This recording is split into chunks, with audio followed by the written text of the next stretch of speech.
Hey gang, how's it going? This is Mayhem, and making this video today because the other day I was flipping around my social media and a suggested post popped up from Screen Rant of an article that was entitled 15 Superheroes Who Seem Really Strong But Are Actually Worthless.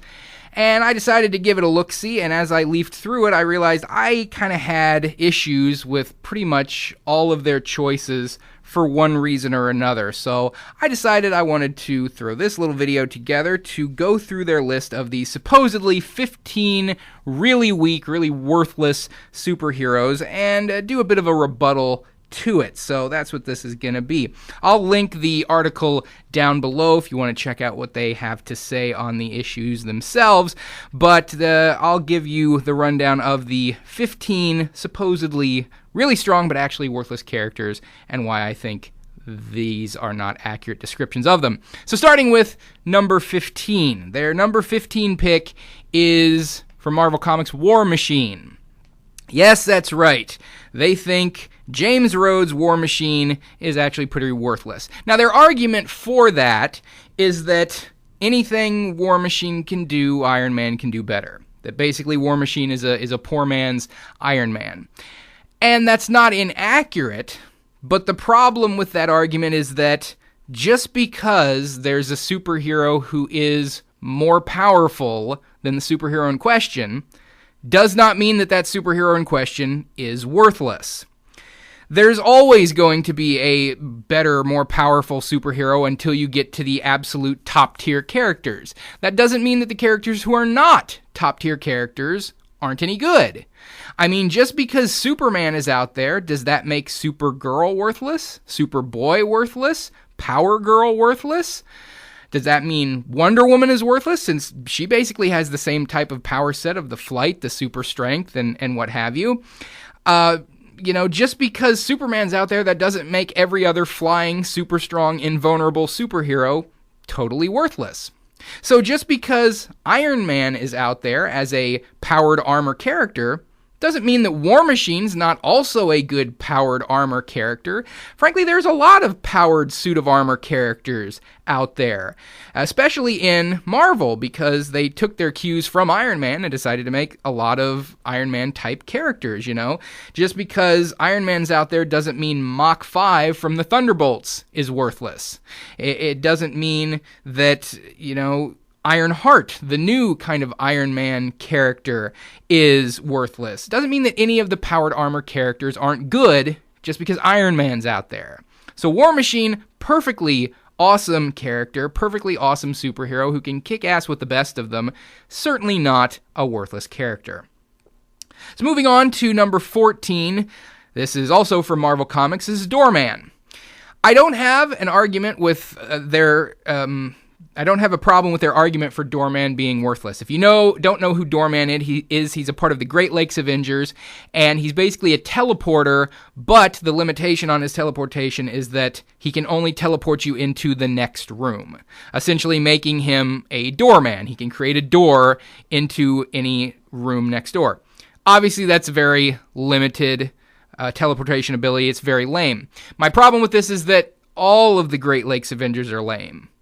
They were created to be an incredibly lame superhero team. All of them are pretty well worthless to one degree or another. So you're arguing that a character who was created to be a joke and to be worthless is actually worthless. Well, duh. Certainly Doorman is worthless. He's supposed to be. That's the whole point of the Great Lakes Avengers. They're lame superheroes. So I'm not going to argue that he's awesome, but it's just like, these are supposed to be 15 characters who seem really strong but are worthless. Doorman never seemed really strong. He's always been lame. So to move on to number 13. Number 13 is the character Slipstream from the X-Men. Well, Slipstream is a character who is also a teleporter like Doorman, but the way he teleports is he's a surfer, and through surfing he can create a slipstream wave and can teleport people within his warp field wave. And that requires him to have to surf to do it. He can't just be up standing in a room somewhere and teleport people somewhere else. So he's got to be surfing in order to teleport. And yes, that is pretty lame. My problem with this inclusion on the list is, who the hell is Slipstream? Could you have gone any lower to the bottom of the barrel of characters in Slipstream? I mean, the X-Men universe, the X-Men comics are famous for having an unending, just rotating door of mutant characters. Like, practically every week there'd be a new mutant character, and a lot of them would be around for just an issue or two and then be gone. Slipstream, I had never heard of him before this article. Seriously, who is this? This is not like an official X-Man. This is not somebody who's hobnobbing with Wolverine and Cyclops or anything. This guy's a nobody. So it seems like they just included him on this list just to sort of fill out the numbers, just to hit the mark of 15, and they scraped the bottom of the barrel to do it. The next one is one that I have severe problems with. It's one of the main reasons why I decided to make this response video. Number 12 on the list is Dazzler. Now, I've read a few articles in the past listing what people thought were worthless superheroes, lame superheroes. Dazzler always seems to make every list. And the original creation of Dazzler was that she is a mutant singer who has the mutant ability to transform sound energy into light. And that was, it was kind of lame. It worked for her as a performer, because when she's up on stage singing, she's got all those sound waves coming from the speakers all around her. She can take some of that sound, turn it into light, and it makes for a really sort of dazzling show. But that it would ultimately be pretty lame in combat. Well, here's something about superheroes that they seem to have forgotten. All superheroes in all comic books evolve over time. All superheroes have powers that change, they grow, they get better over time, and Dazzler's no exception. She may have started off as a character who could only turn sound into light to basically make flashes of light that were ultimately harmless. That's not what she is now. In fact, she didn't stay that way for very long. Very quickly, by the 90s, she had harnessed the ability to not only turn sound into light, but also into explosive, concussive light. She could throw out energy blasts that could, bust down a wall. In fact, there was a X-Men standing arcade game in the 90s that I think pretty much everybody played, where you could only really choose between 6 or so different characters, and Dazzler was one of them. And she was really one of the best ones to use, because they all had the ability to use a certain mutant power that would sort of be their ultimate move. And, Storm would shoot a tornado across the screen, and Wolverine would slash his claws so hard that it would be like an energy wave going across the screen. But Dazzler would just throw this ball of light into the center of the screen. It would blow up, and it would destroy, like, every bad guy on the screen. So she was a way to absolutely clear entire waves of bad guys in one shot. In the comics, she grew even further as time went on. Eventually, she became a member of the British team Excalibur, and at that point, she had developed the ability to not only throw explosive, concussive blasts of light, but she could also harness that light and form hard light constructs. She could turn light into, like, swords and energy weapons and shields. She essentially became like a Green Lantern type of character. So, yeah, she may have originally had a fairly lame power, but it expanded and changed and developed over time until she became a really, really powerful, threatening character. So, ripping on her because she started off as a sort of silly disco character, you can rip on her origins, fine, but that doesn't really translate to who she is today. So, I completely disagree on the Dazzler inclusion. Moving on to number 11 on the list. This is our first inclusion of a DC character on the list. This is Stone Boy from the Legion of Superheroes. Stone Boy was actually rejected as a member of the Legion of Superheroes because his power is to be able to turn himself into stone, but when he does, he can't move. So he can make himself indestructible, but he also then becomes a statue who's incapable of doing anything at that point. So yeah, that's a fairly lame power. I have the same basic problem with this character as I did with Slipstream. Who the hell is Stone Boy? If he wasn't even actually a member of the Legion of Superheroes, he got rejected. He never even became a legitimate member of the Legion of Superheroes. How can you include him on this list? What, did he show up in one comic one time as a failed member of the Legion of Superheroes and that's it?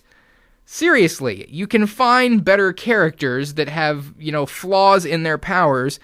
This, again, is just somebody else they threw in to buff out the list, to beef it up to 15 characters. But ultimately, it's a nobody character.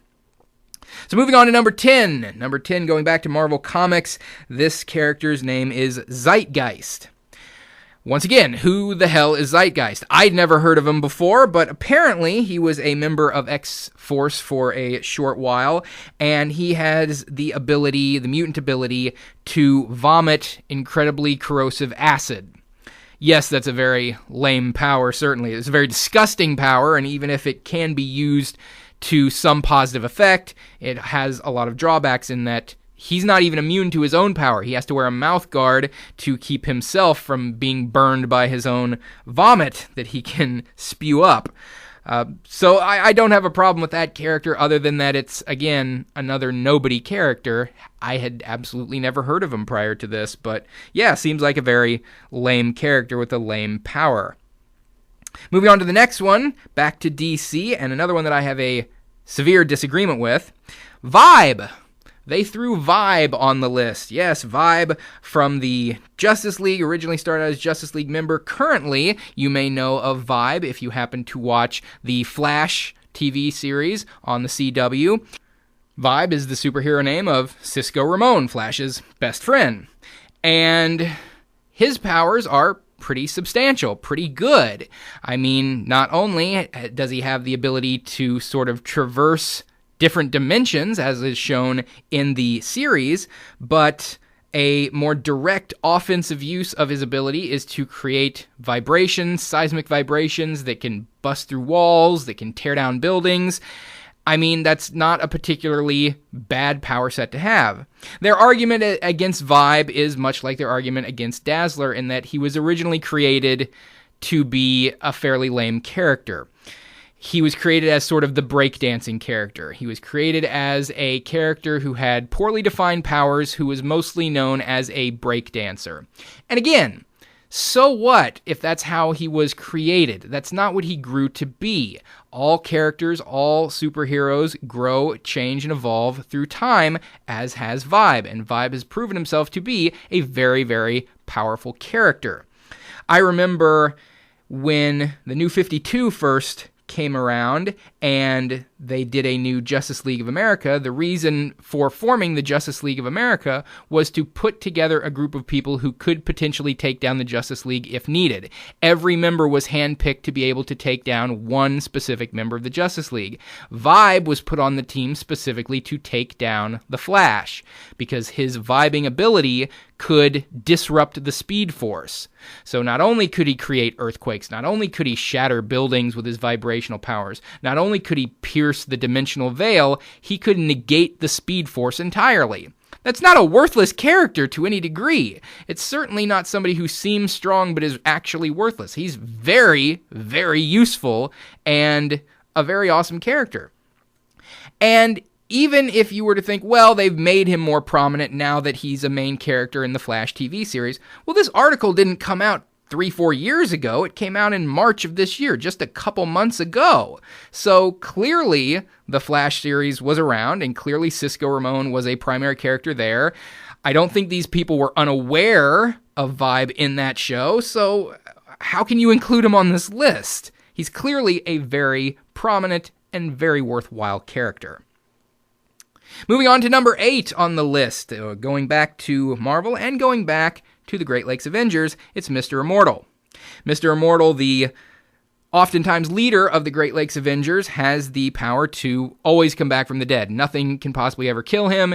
He will always resurrect. He can be killed, but he will always immediately come right back to life. But that's all he can do. He has no superior fighting skills, no super strength, no other abilities whatsoever. So he's basically as useless as any random bystander person. But again, my argument here is that's what the Great Lakes Avengers are. They were created to be lame. The only member of the Great Lakes Avengers who really is worth a damn is Squirrel Girl, who has long since left the Great Lakes Avengers behind. But all the other characters, yeah, lame in one way or another, and Mr. Immortal is no exception. So it seems a little heavy-handed to rip on a character as being worthless who was created specifically to be worthless. So yeah, just like, why rip on the Great Lakes Avengers here? It seems like the lowest hanging fruit. Moving along with the list to number 7, another one I have problems with. This is Jubilee from the X-Men. Their argument for Jubilee being worthless is that, yes, she can shoot plasma energy out of her hands, essentially fireworks out of her hands and everything, but that only makes her as dangerous as anybody else who happens to have fireworks. So you could be just as good as Jubilee if you had a mess of fireworks on you. My response to that is, but the point is she doesn't have to have fireworks on her at any given time. I mean, let's go out onto the street. We will stop 1,000 random people. And if one single person out of that 1,000 random people happens to have any fireworks on them, I will admit that Jubilee is a lame character. I think that's a pretty safe bet. Who walks around with fireworks on them at any given time? I mean, that's like saying that the Human Torch is no more dangerous than somebody who has a bottle of lighter fluid and a pack of matches. Just because powers can be recreated through technology or weaponry or something like that doesn't mean that the inherent powers are lame or worthless. Just because you have somebody who can throw fireworks out of their hands does not make them just as lame as a normal person who has fireworks on them. If Jubilee happened to get arrested and they take all of her weapons, they pat her down and everything, they get rid of everything she has on her and they throw her in jail, she can still blow the back wall up with her abilities. The point is that she doesn't have to have those extra weapons. She doesn't have to have technology or weapons on her that can create these effects. Mutants and these kind of superheroes can do this stuff all on their own.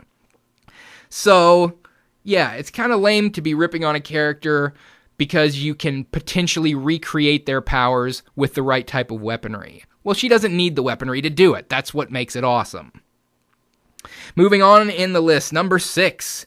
Also a mutant, also from the Marvel Universe. And this one, everybody should disagree with. I mean, I don't know how they put this one on the list and still looked at themselves in the mirror in the morning. Rogue. Rogue from the X-Men on the list of actually worthless characters.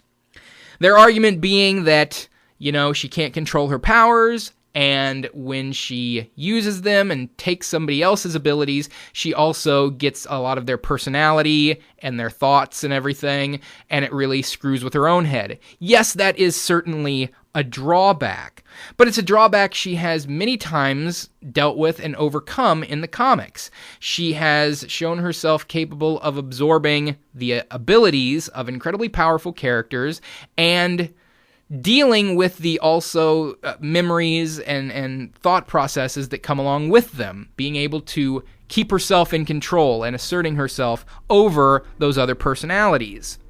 So, I mean, this is a character who has always been a high-ranking member of the X-Men, has always been at the forefront of fights and saving the world, and has proven herself time and time and time and time and time again not being worthless.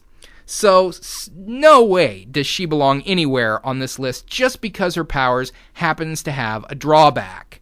I mean, how many characters out there have powers that have drawbacks? Most of them, right? A lot of characters' powers have drawbacks. Cyclops can't turn off his optic beams, so he has to be constantly wearing his visor or else he'll blow a hole in the wall and kill people. That's certainly a drawback, right? Doesn't mean he's a worthless character.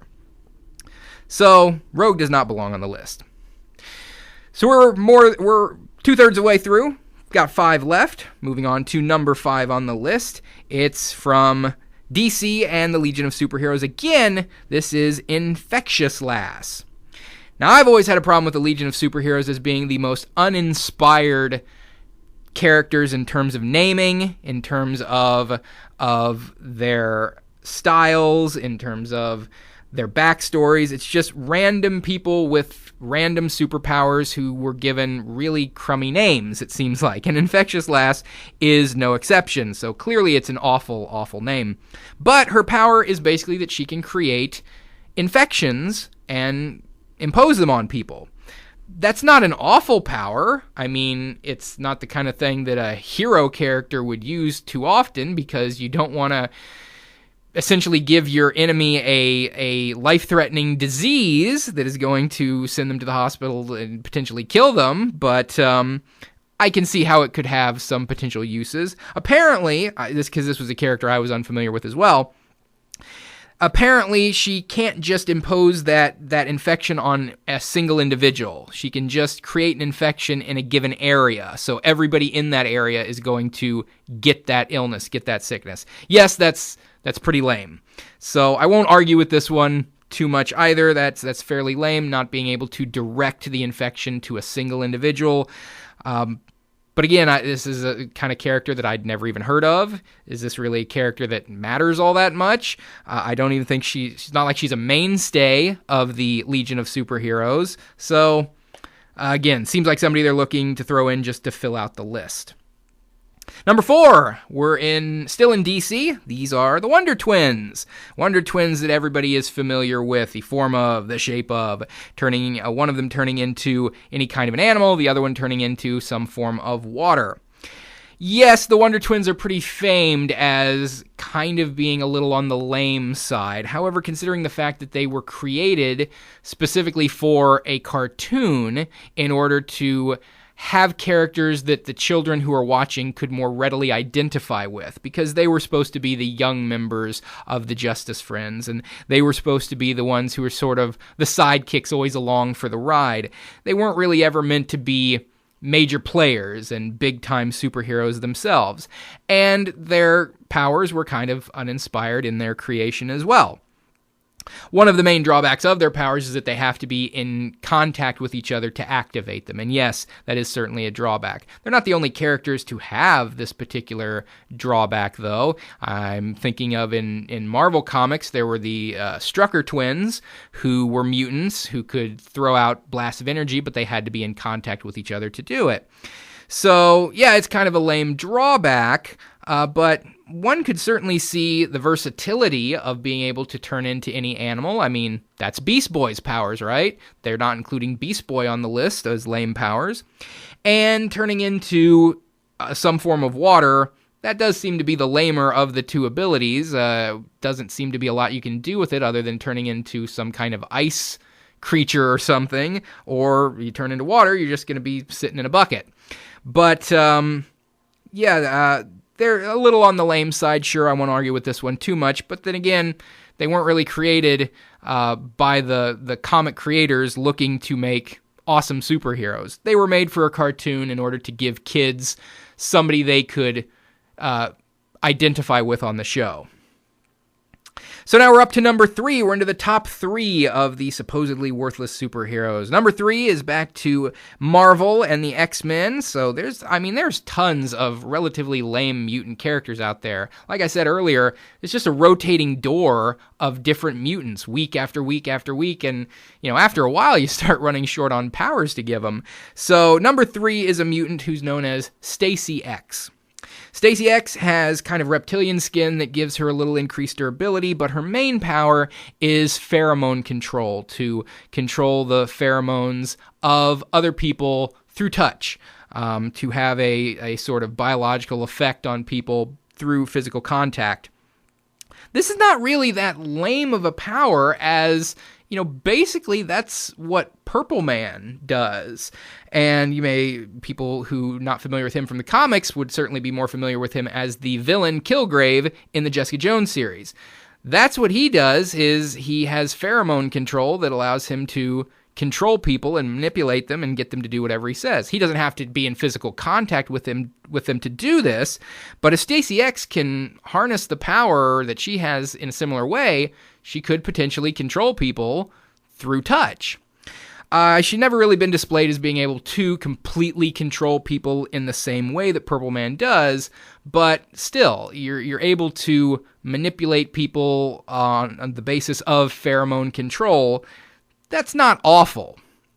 It's not great either. I mean, it's not the most wonderful power to have, but my main problem with her inclusion on the list is I don't think she was ever really an X-Man, so to speak. She's a mutant, and so the X-Men had dealings with her, but I don't ever think she was trying to be a superhero. I never really felt like she set out to be a superhero character, so that kind of doesn't even count for this list.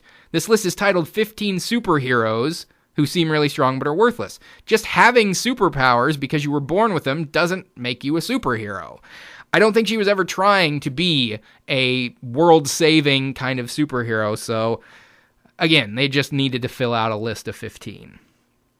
Moving on to number 2, another one I have problems with their argument for. Number 2 is the Whizzer from Marvel Comics.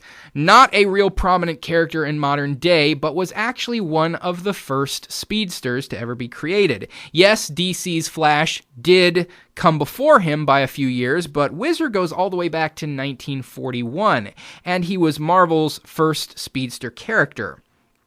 I've also seen him included on several lists of lame superheroes along with Dazzler. Oftentimes, the argument against Whizzer tends to be his name is incredibly lame because what? That's the name of somebody who pees a lot. Well, I argue against that because whiz, yes, I'm familiar with the term whiz, taking a whiz means to urinate, but it's a word that has multiple meanings, and I've always been of the notion that the primary definition of whiz is to move fast. So, you hear things sometimes like that car started in last place, but by the end of the race, he was whizzing by all of his opponents. Well, whiz means to go fast. You hear somebody referred to as a whiz kid. That doesn't mean they're somebody who pees a lot. They're a whiz at the computer, or they're a whiz with numbers. That means they're somebody who can go through complex equations in their head really quickly, or who can navigate computer systems really quickly and efficiently. Whiz, the primary definition of that is to move quickly and efficiently.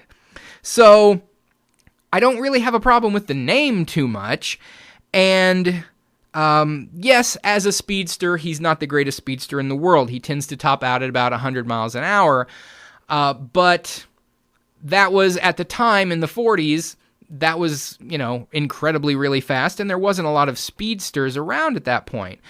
Yes, throughout the years, a lot more speedsters have come along, and they seem to have a problem with Whizzer also because he's just another speedster in a long line of speedsters. Well, yeah, but he was one of the first. As a matter of fact, he was the second speedster ever in comics, really, right after the Flash. And ultimately, the first Flash, Jay Garrick, wasn't breaking the speed of light or anything in his early days. So at the time of his creation, Whizzer was actually moving pretty darn fast as speedsters go. And throughout the years, again, he increased his abilities. Whizzer in more contemporary times has been quite a bit faster. And also Whizzer has been one of the members of the Squadron Supreme. So if you're familiar with the Squadron Supreme, the team that gave us characters like Hyperion and Nighthawk, characters who became mainstays in the Marvel Universe. Whizzer was on that team as well. Now, he got revamped in more recent days and turned into a character known as the Blur, so a more appropriate name for the character, but the same basic premise applied, that he's a speedster character. And so, yeah, I don't have a huge problem with the fact that he has a not wonderful name. He is still a speedster. He can still move at superhuman speeds. That's not really a worthless power. And when you consider that he was one of the first ones ever, he sort of paved the way for a lot of the other speedsters who came after. So I say give a little credit where it's due. He was one of the innovators of the speedster moniker. So then we come to the last one on the list, number 1 on their list of 15 superheroes who seem strong but are actually worthless. Number 1, Prody. Who? Prody. Who the hell is Prody? I don't know. I don't know. You don't know. Nobody knows. Who the hell has ever heard of this guy? As apparently it's an alien blob, essentially, who came to Earth and has the ability to shapeshift, can turn into anything it sees, and so basically can mimic other people, but does not gain the powers of those he turns into. So he can turn into Superman, but he can't have any of Superman's powers. Okay. Doesn't that basically make him the Chameleon? Isn't that the exact power set of the Spider-Man villain, the Chameleon, who was one of the, the Sinister Six? He turned into Spider-Man. He didn't have any of Spider-Man's powers, but he used his ability to mimic Spider-Man to sort of get him in all kinds of trouble. It has its uses, certainly, when it comes to things like subterfuge, when it comes to sneaking around. I mean, another thing, Mystique doesn't have the ability to gain the powers of those she shapeshifts into. Is that a lame power? I mean, there's a lot of shapeshifters out there, and very few of them actually gain the powers of the people they shapeshift into. So why is shapeshifting such a lame ability?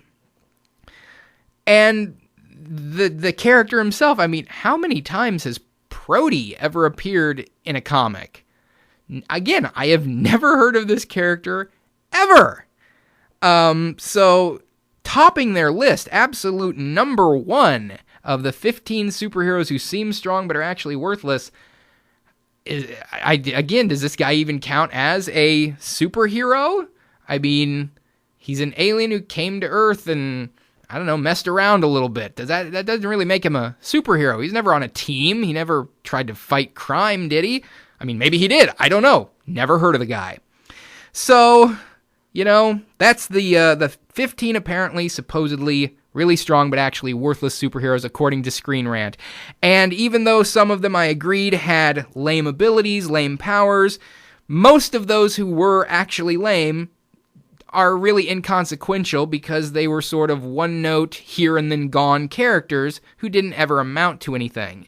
The characters who were prominent, who did amount to things, the War Machine, the Jubilee, the Rogue, the Vibe, all those characters are not lame to any degree, and I highly disagree with their classification of them as worthless.